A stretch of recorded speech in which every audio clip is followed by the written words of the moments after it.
आपल्यासोबत मनसे नेते अविनाश जाधव आहेत. दादा, तुमचं स्वागत आहे टीव्ही 9 मध्ये. धन्यवाद. एकंदरीत आपण बघितलं तर राज्यामध्ये विविध प्रकरण आहेत, त्याच्यामध्ये प्रमुख प्रकरण खरात प्रकरण नेमकी मनसेची काय भूमिका आहे? मला असं वाटतं की खरात प्रकरणाच्या आडून महाराष्ट्रात वेगळं काय चाललंय का? कारण महाराष्ट्रात आत्ताच्या घडीला एवढे प्रश्न आहेत, त्या सर्व प्रश्नांना बगल देण्यासाठी हे प्रकरण समोर आणलं का? तुम्ही अधिवेशन चालू होतं, अख्ख्या अधिवेशनामधले सगळे मूळ प्रश्न जे आहेत ते बाजूला राहिले आणि अख्ख्या महाराष्ट्रात मागच्या 8 दिवसापासून खरात प्रकरणाच्या शिवाय दुसरं काही नाही आहे.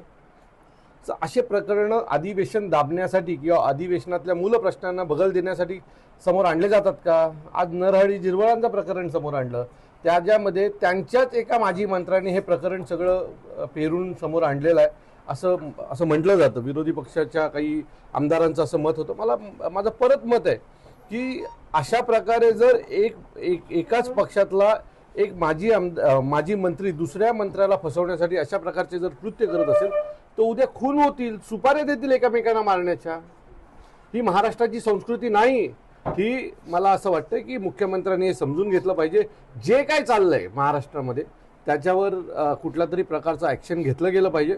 नाहीतर नजीकच्या काळात मंत्रीपद मिळवण्यासाठी आणि तीच जर खाली आली तेच तर आमदारकी मिळवण्यासाठी अशा प्रकारच्या अनेकांची प्रकरणं बाहेर आणली जातील आणि त्यातून काय होईल तर महाराष्ट्राची बदनामी आज जगभर होते. आज जगभरातून खरात प्रकरणात लोक फोन करून विचारतात काय झालं. सो ही फक्त महाराष्ट्राची बदनामी सुरू आहे. हे प्रकरण दाबण्याच्या ऐवजी अजून वाढवलं जात आहे आणि वाढवते कोण तर सत्ताधारीच पक्ष. म्हणजे सत्ताधारी पक्षाच्याच महिला अध्यक्षाच्या विरोधात बोलतोय कोण? तो सत्ताधारीच पक्षाची एक महिला बोलते. आज राष्ट्रवादीच्या मंत्र्यांच्या विरोधात बोलतोय कोण? तर राष्ट्रवादीचा दुसरा मंत्री कोणतरी बोलतोय. सो हे जे सगळं प्रकरण आहे ते महाराष्ट्रातल्या मूल प्रश्नांना बगल देण्यासाठी आहेत का?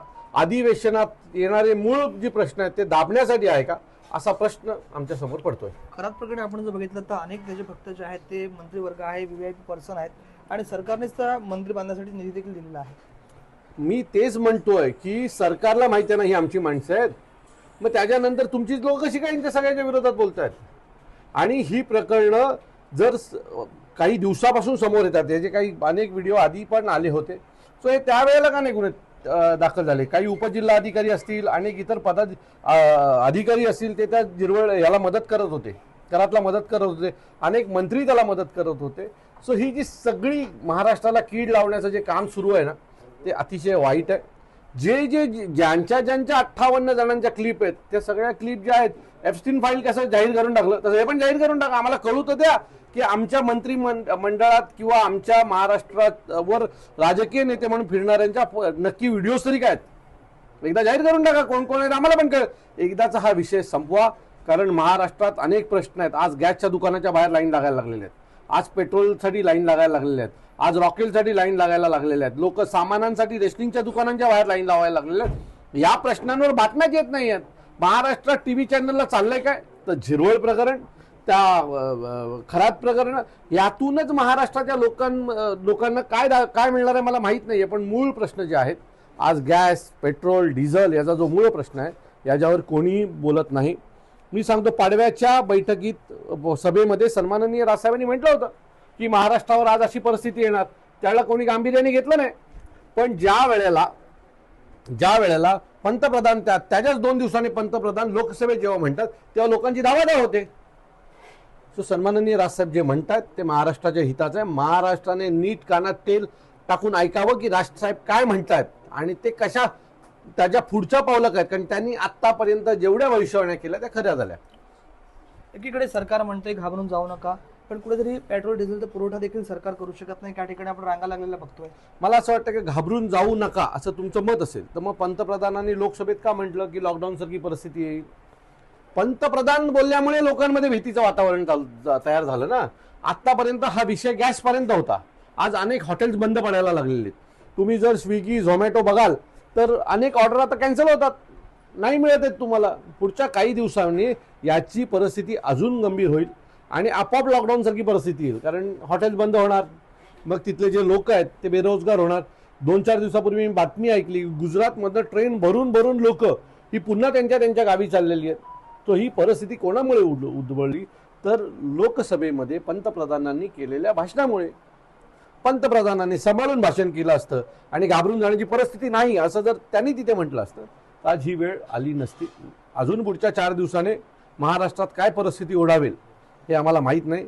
जर झिरवळ आणि घरात प्रकरण जर प्रेसनी न दाखवता मूळ महाराष्ट्रातली परिस्थिती जर दाखवली तर लोकांना सरकार काय करतं हे समजून येईल. एकंदरीत आता आपण पाहिलं तर मनसेचं संपर्क प्रमुख नाशिकचं पद आपल्याकडे आहे आणि खरात प्रकरण नाशिकमधूनच बाहेर येते. मनसेची या संदर्भात काय भूमिका राहणार आहे, भविष्यामध्ये काय? मला असं वाटतं की सन्माननीय राजसाहेब या विषयात आपली भूमिका, पक्षाची भूमिका ही लवकरच स्पष्ट करतील. परंतु अशा प्रकरणात आम्ही वेळ घालवत बसणार नाही.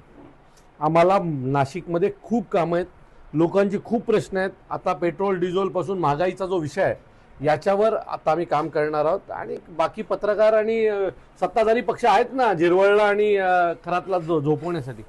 सो आम्ही मूळ प्रश्नांवर काम करू, नाशिकच्या मूळ विषयांवर काम केलं जाईल एवढं नक्की. धन्यवाद. हे होते मनसे नेते अविनाश जाधव. राज वैशंपायन, TUNIN मराठी, रायगड.